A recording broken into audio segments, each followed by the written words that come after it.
Olá, é o Mais Saudável chegando até aí a sua casa. Obrigada pela audiência. Hoje nós vamos conhecer a programação de verão oferecida pelo SESC, atividades de esporte e lazer na beira da praia e aqui em Porto Alegre. E tem também uma receita especial para as mulheres. E ainda, especialista fala sobre os cuidados que devemos ter para prevenir um problema que é muito comum, a intoxicação alimentar. E vamos começar o programa indo direto para a cozinha. A personal organizer Fernanda Knidnik mostra agora como organizar a geladeira. São dicas práticas e que fazem toda a diferença. Existem vários potes para a gente guardar os alimentos. Existem os de plástico, os de acrílico, de inox, de vidro. O que é importante? Nos de plástico são os livres de BPA, que é uma substância tóxica para os alimentos. Então é importante vocês sempre olharem se tem esse selo ou não.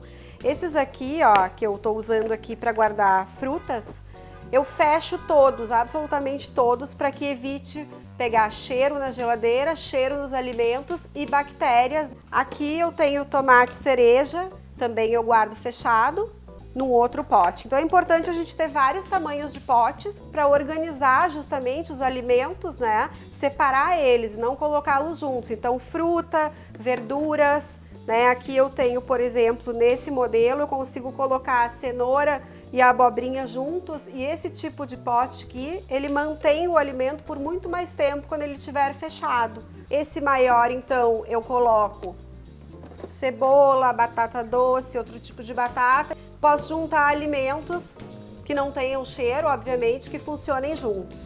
Existem potes como essa linha aqui, por exemplo, que na tampa ele fala o tipo de alimento, se precisa colocar um pouquinho de água na parte de baixo e se deve abrir a ventilação ou não. Isso faz com que o alimento dure muito mais. Então, por exemplo, aqui são as uvas, que são os berries.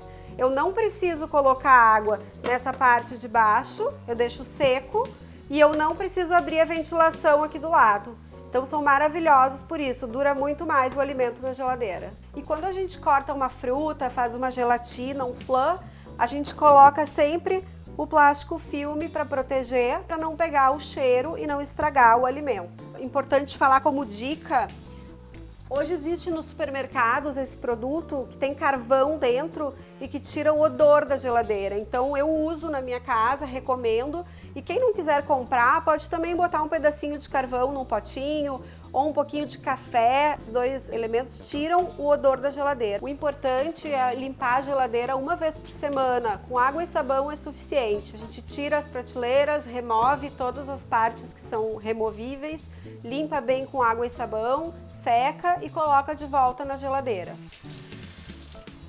Uma dica importante, como as garrafas e as latas ficam expostas nas prateleiras do supermercado, elas ficam com muita sujeira, bactérias, enfim. Então é muito importante que elas sejam sempre bem limpas antes de ir para a geladeira. Em relação aos alimentos, as frutas a gente pode colocar nos potes fechados e lavar só na hora de consumir, assim como os legumes e os vegetais também.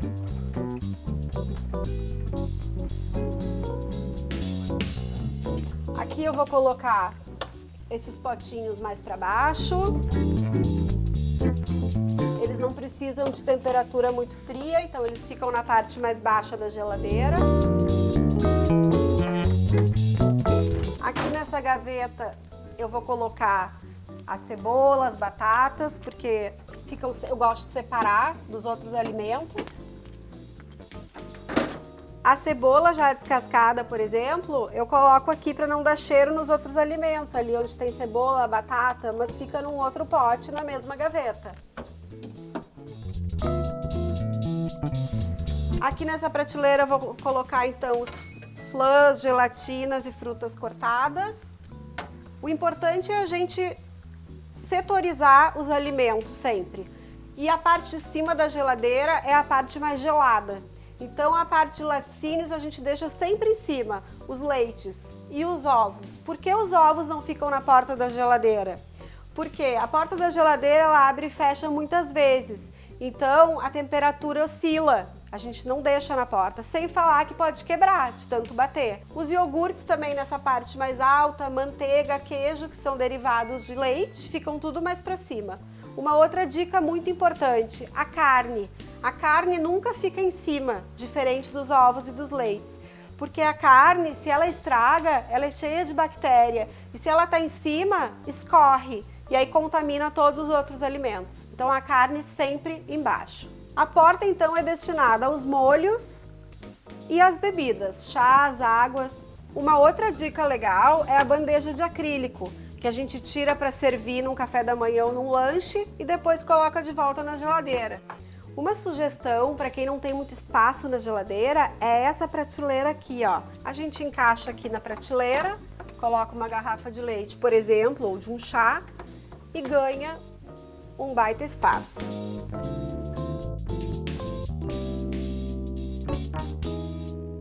E agora, então, vamos para o nosso quadro Espaço Saúde. Aqui no estúdio, o médico gastroenterologista César Alan Elias, do Hospital Divina Providência. Olá, seja muito bem-vindo. Olá, prazer. Nós acompanhamos agora na reportagem como organizar a geladeira. E realmente é possível essa contaminação dentro da geladeira, mesmo com as temperaturas baixas? Sim, é possível. E essa contaminação ela é mais comum e é mais fácil em altas temperaturas, como no verão. Então, a geladeira, mesmo conservando os alimentos por mais tempo, existe um período para o qual ela consegue controlar a multiplicação das bactérias, mas a partir daí as bactérias contaminam os alimentos e a gente vai perceber carne estragada, leite estragado, e isso pode sim ter contaminação com os outros alimentos armazenados. Bom, quais são os principais alimentos que a gente deve tomar cuidado? Sim, alimentos consumidos crus e alimentos de origem animal são os que têm mais potencial para contaminação. Então a gente está falando de carnes, os ovos que foram citados na matéria, leite. Então esses alimentos eles têm uma duração menor e um risco de contaminação tanto por bactérias quanto por toxina produzida pelas bactérias maior do que os outros alimentos. Então aí a atenção tem que ser redobrada. Frios entram também nessa classificação. E a gente às vezes nem percebe que um alimento possa estar estragado, digamos assim? Tem alguns alimentos que o cheiro denuncia. Por exemplo, as carnes, elas são mais fáceis de identificar. Mas outros alimentos não são tão fáceis. Por exemplo, o leite, o ovo mesmo contaminado é muito difícil de identificar e a gente não consegue prever o potencial risco para a saúde de contaminação. A contaminação do ovo é a casca ou ele é dentro que tem a salmonela? Isso. Está na casca, mas quando faz o preparo do alimento, tem o risco de contaminação do alimento. A salmonela, que é o medo que todos temos, é real, é sobretudo no ovo cru. E as altas temperaturas do verão são um inimigo para a nossa saúde porque aumenta essa proliferação da salmonela. Então é necessário cuidado mesmo, armazenamento adequado e, na dúvida, não consuma. Pois é, às vezes a gente nem se dá conta, mas, por exemplo, pode pegar um ovo contaminado, não lava as mãos, daí pega um outro alimento e come e nem fica sabendo, acaba com alguma intoxicação alimentar sem saber. É possível isso? É possível, assim como manuseou alguma carne, que ela está com algum tipo de contaminação. A carne pode ir para cozimento e não causar nenhum mal, mas se tu utilizar a tábua com outros alimentos, tu pode ter contaminação dos vegetais que vão ser utilizados ali naquela tábua. Então, lavagem de mãos é fundamental e essa atenção para esses alimentos que são consumidos crus ou que têm uma duração menor, ela tem que ser extremamente alta, principalmente no verão. Claro que no nosso inverno os alimentos tendem a durar mais, mas a atenção é importante. Falaste em tábua. É realmente um instrumento muito usado na cozinha, mas por ali há muita essa facilidade de contaminação, mesmo que a gente possa lavar bem. Sim, é verdade. A higiene desses utensílios ela é importante, tem que ser feita em alguns momentos até entre um preparo e outro na mesma refeição. Então, cortou carne, é preciso higienizar para depois continuar fazendo o preparo dos outros alimentos. Armazenar em local adequado, deixar bem seco para não ter contaminação com fungos, isso também é importante. Às vezes eu já ouvi falar assim, a indicação é não usar a tábua e sim vidro. É essa a indicação mesmo? Na verdade, se a tábua de madeira for bem armazenada e bem higienizada, ela não tem risco para a saúde. A de vidro ela é mais fácil e não tem essa questão da contaminação por fungo, que a madeira, se ela fica úmida, realmente isso pode acontecer. E vale lembrar que essa intoxicação alimentar não é só bactéria. Fungo e parasitas também podem causar. Então tem que ter essa atenção. E aí, como é que a gente sabe que pode estar com alguma intoxicação alimentar? Quais são os primeiros sinais? Os sintomas são bem inespecíficos, que são náusea, vômito, diarreia e dor abdominal, né? Isso se confunde muito com aquela conhecida virose, né, que as pessoas podem ter também no verão. O que vai nos diferenciar principalmente é o fato de outras pessoas que consumiram aquele mesmo alimento terem os mesmos sintomas com início mais ou menos no mesmo período, que varia entre 24, 48, pode chegar até 72 horas, mas não é o usual. Normalmente 48 horas é o início dos sintomas.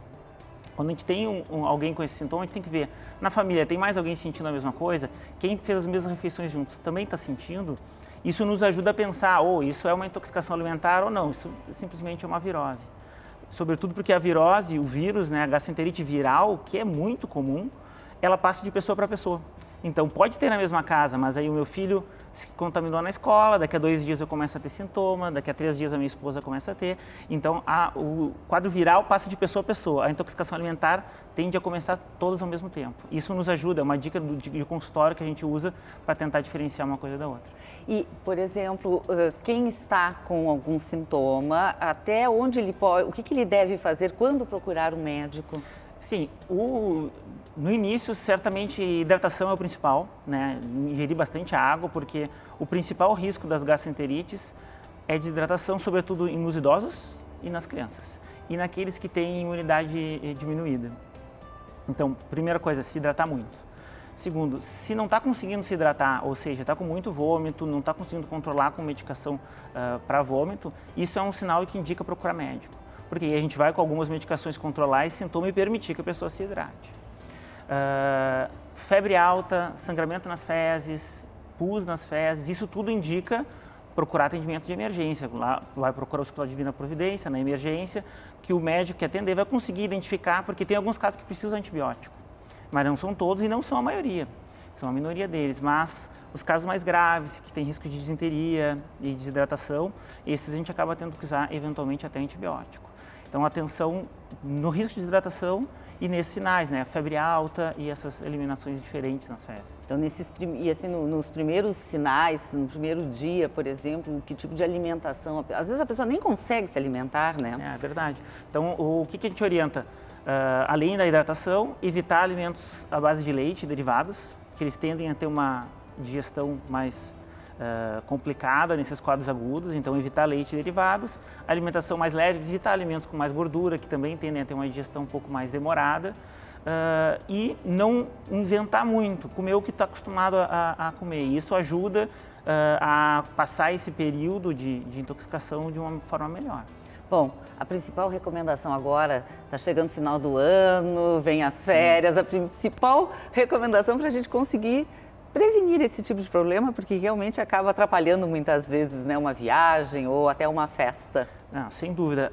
Fundamental, lavagem de mãos, atenção no armazenamento dos alimentos, evitar, se tem que levar um lanche, procura alimento que é mais difícil de estragar, às vezes até algum alimento industrializado nessa situação é melhor, porque evitar adquirir e ingerir alimentos que tu não sabe muito bem a procedência. Na beira da praia é complicado, isso né? é complicado. Beira da praia é complicado porque tu não sabe a procedência, não sabe como foi preparado e ainda tem o calor que tende a aumentar o risco de intoxicação. Então, os ambulantes, a gente tem que ter muita atenção em relação a isso, porque o risco não é pouco de intoxicação, é bem frequente. Todo mundo conhece alguém que teve algum quadro de diarreia e isso pode ser evitado ou pelo menos minimizado com esses cuidados. Então, muito obrigada por todas essas orientações e recomendações. Eu Obrigada. que agradeço esse espaço. Obrigado. Bom, agora vem um rápido intervalo e na volta vamos mostrar uma receita especial para as mulheres e saber mais sobre a programação de verão preparada pelo SESC, que já começa agora no final do mês no litoral e aqui em Porto Alegre. Se você tem alguma sugestão para o programa, envia para o nosso e-mail maissaudável@band.com.br. Já voltamos!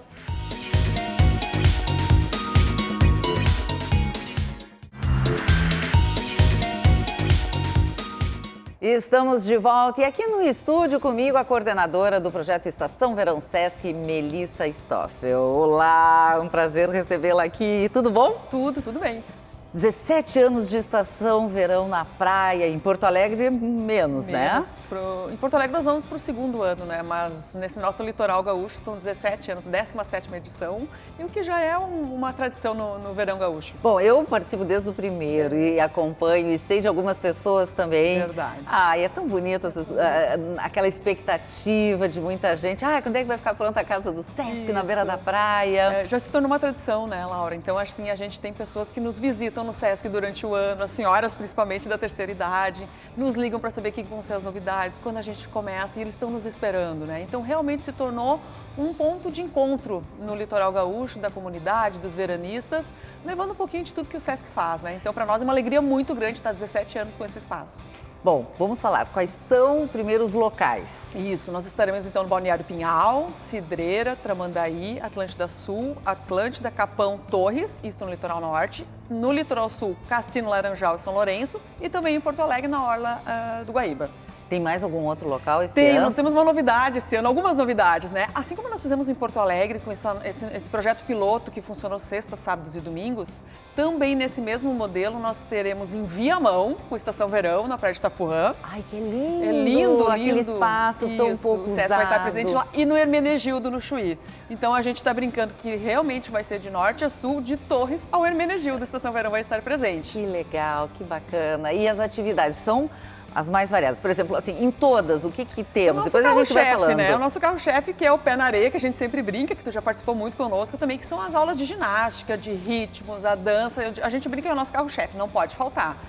O seu Pedro da Escola do Chimarrão, que está presente todos os anos conosco, né? Então, assim, as aulas sistemáticas de aula de funcional, alongamento, as caminhadas, empréstimo de material esportivo, o pessoal podendo escolher que tipo de esporte quer fazer. E os eventos que acontecem ao final de semana que enriquecem a nossa programação. A Escola do Chimarrão, os passeios sobre rodas, o Festival de Escultura de Areia. É muito interessante também falar de passeios sobre rodas, que é o pessoal de bicicleta, mas também tem as cadeiras anfíbias. Isso, né? O nosso trabalho de inclusão, de acessibilidade. Eu lembro que a gente esteve aqui ano passado, né? E está até trazendo um resultado para o pessoal.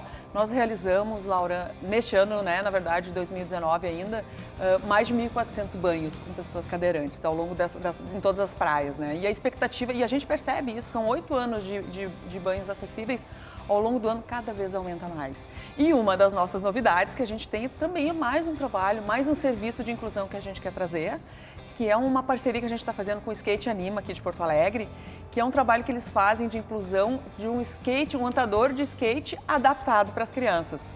Então a gente descobriu ao longo do ano esse trabalho, né, que está sendo feito em Porto Alegre, nas praças de Porto Alegre, e por que não levar para a beira da praia também? Então uma das grandes novidades, mais o serviço de inclusão, é esse skate adaptado para crianças que têm qualquer tipo de deficiência, vão poder participar conosco e ter essa experiência nova e podendo experimentar também essa adrenalina do skate, é um pouquinho do que a gente faz e a gente sente essa necessidade, né? Não é só o serviço, não é só a atividade, são pessoas preparadas para esse serviço, são espaços preparados para esse serviço, e é isso que o Sesc quer, né? No momento que a gente possibilitou, e as cadeiras anfíbias nos provaram isso, no momento que a gente proporcionou essa possibilidade, as pessoas começaram a vir, né? Então a gente vê que a grande deficiência muitas vezes está nos espaços, nas estruturas e não nas pessoas. É verdade. Né? Então no momento que a gente proporciona, as pessoas querem estar. A gente sempre fala a praia é democrática. Será que ela é democrática? Né? Tendo areia, a pessoa cadeirante não pode ir até a areia. Mas no momento que tu tiver uma cadeira anfíbia, isso é viável. Aí sim ela se torna democrática. E é isso que o Sesc quer proporcionar. É tão maravilhoso esse trabalho de vocês ao longo dos anos, não só na praia, mas também durante todo o ano, essa preparação, essas pessoas, porque é uma equipe grande, é uma equipe grande, né? A gente já fez todo o processo seletivo dessas pessoas, todos os colegas do Sesc envolvidos, e não só, né, Laura, as pessoas que estão lá na ponta, tudo que acontece antes, porque na verdade nós já estamos trabalhando com o verão desde agosto, né? Na contratação, pensando nas atividades, comprando os materiais, viabilizando tudo que acontece, pensando nas novidades que a gente vai trazer. Então isso tudo tem uma pesquisa, tem um porquê, entender essa demanda. Então ao longo desse tempo a gente começa a entender um pouquinho como é que funciona e a gente faz todo esse trabalho. Então de temporários, para ter ideia, são mais de 80 pessoas trabalhando conosco. É uma diretamente, né? Equipe. Diretamente. Não, e as pessoas são sempre muito atenciosas, eu que vou ali. Isso, é uma grande participante, eu né? Sou uma participante. Assídua. Chega no final de semana, quando eu tô na praia. Faça chuva, faça sol, né? E a gente percebe isso, que às vezes está chovendo, chuviscando, o pessoal vem fazer o alongamento. Nós temos além da casa do Estação Verão, nós temos aquele todos do lado que nos possibilita, mesmo com a chuva, um chuvisco, o pessoal vem, faz o alongamento, faz a aula de ritmos, uma brincadeira com as crianças, né? É isso que é maravilhoso, que é justamente dessa oportunidade para as pessoas que já praticam o esporte, elas poderem darem a continuidade e é assim, tudo gratuito, né? Isso que é muito importante. Isso. A pessoa vai para a praia, não vai gastar, vai continuar fazendo a sua atividade física. Isso é maravilhoso. Como é que as pessoas podem acessar todos esses serviços? As programações. Então, no site do SESC, sesc-rs.com.br, a pessoa vai identificar lá a praia que ela quer, que ela vai estar mais próxima, né? E lá vai ter toda a programação, desde as atividades, dos eventos, das novidades que a gente está trazendo. Ela vai poder ter todo o contato com toda a programação que começa no dia 28 de dezembro. E aí é só chegar na casa do SESC. É só chegar e participar. Que coisa bem boa. Eu vou estar lá, com certeza. Que ótimo. Então, nos vemos na praia, é isso? Nos vemos no verão, o verão todo, graças que a Deus. bom, Ótimo, obrigada. Mais um ano juntas. E agora tem uma receita especial para as mulheres. É um mix de ingredientes que podem ajudar a diminuir, sabe o quê? Os efeitos do climatério e da menopausa. Então, lápis e papel na mão. Bom dia, Laura. E daí, tudo bem? Hoje eu vou explicar então como funciona o mix da mulher madura, um mix que eu sempre proponho para os meus pacientes, para as minhas amigas e sei também que tu utiliza, né? Não é à toa que tu tem toda essa energia no dia a dia. Então hoje eu vou explicar cada ingrediente e por que ele é tão bom que a gente utilize no climatério e na menopausa também. Então, como é que a gente inicia esse mix? A gente vai utilizar vários ingredientes que têm uma função funcional, ou seja, vai ajudar a diminuir muitos sintomas que a menopausa ou mesmo o climatério nos trazem, né? Nós temos aqui então o farelo de aveia. O farelo de aveia é rico em beta-glucana, que auxilia muito a diminuir o LDL, que é o colesterol ruim, aumentar o HDL, que é o colesterol bom, e também ajuda a dar saciedade, porque é rico em fibras, né? Nós temos aqui flocos de quinoa, que é excelente fonte de cálcio, e a gente sabe que é uma fase perigosa, até porque com a falta de estrogênio a gente pode diminuir a fixação de cálcio nos ossos. Então, para isso, a gente pode usar uma fibra tão legal como é a quinoa, no sentido da biodisponibilidade do cálcio. Aqui nós temos o amaranto, que além de ter também uma quantidade muito boa de cálcio, tem proteína. A proteína dela, Laura, é parecida com a proteína do feijão, então é excelente principalmente para aquelas pessoas que fazem atividade física e precisam, né? As mulheres que precisam ganhar um pouquinho mais de massa magra, porque infelizmente nesse período a gente tem uma tendência a diminuir massa magra também. Aqui nós temos a chia, que também é excelente para ajudar a saciedade, mas principalmente para o bom funcionamento intestinal. Por quê? Porque se sabe que nesse período também, com a falta de estrogênio ou a diminuição do mesmo, a gente pode ter uma diminuição dos movimentos peristálticos e a gente pode começar a ter uma certa dificuldade para evacuar. Bom, aqui nós temos a semente de linhaça, que é riquíssima em fitoestrogênio. Ela vai nos auxiliar muito a diminuir os fogachos, aquelas ondas de calores, né, que às vezes são insuportáveis. Aqui nós temos a maca peruana, que é ótimo, sabe para quê, Laura? Para libido. A gente sabe que nesse período também a gente acaba ficando com o libido um pouquinho mais baixo, né? Então nada melhor do que uma maca peruana para a gente poder também evitar com que a gente possa se sentir também com pouca energia, porque a maca também ajuda muito na energia no dia a dia, né? Aqui nós temos o psyllium, que é excelente para a saciedade.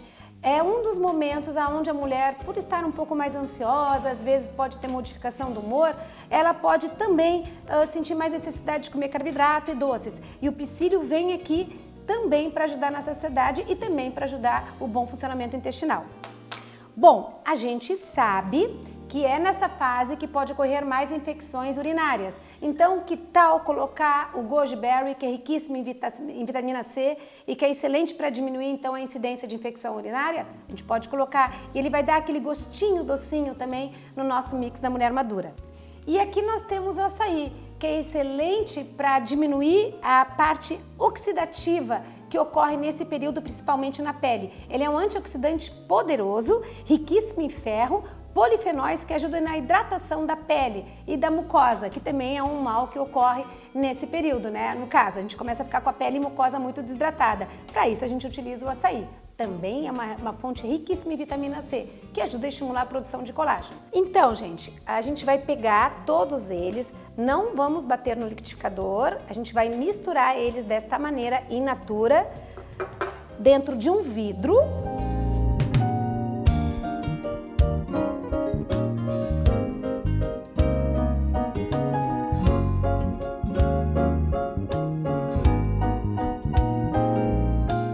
A gente fecha o vidro então e a gente mistura para que todas as fibras e todas as sementes aqui fiquem bem misturadinhas de uma maneira homogênea. É interessante que vocês sempre guardem um recipiente de vidro, né? Porque o plástico pode interagir também com o alimento, e coloquem no refrigerador. Por que no refrigerador? Porque a linhaça e a chia é riquíssima em ômega 3. E no verão, o ômega 3 é uma gordura e pode rançar. A gente pode utilizar na fruta, no iogurte, no leite, também pode ser substituído por aquela maisena para fazer um mingauzinho. Vamos fazer com o mix da mulher madura. Ele também vai dar um gostinho todo especial, de repente, em cima da salada, né? Ou mesmo, se vocês quiserem, até mesmo como uma farofinha no feijão. O importante é utilizar 2 colheres de sopa, é a quantidade de fibra que você precisa dentro desses princípios ativos, desse mix da mulher madura, onde nós encontramos sim esses ingredientes fitoterápicos e principalmente com fitoestrogênio, que ajudam muito a diminuir os sintomas e dar um pouco mais de qualidade na nossa vida. Né, Laura?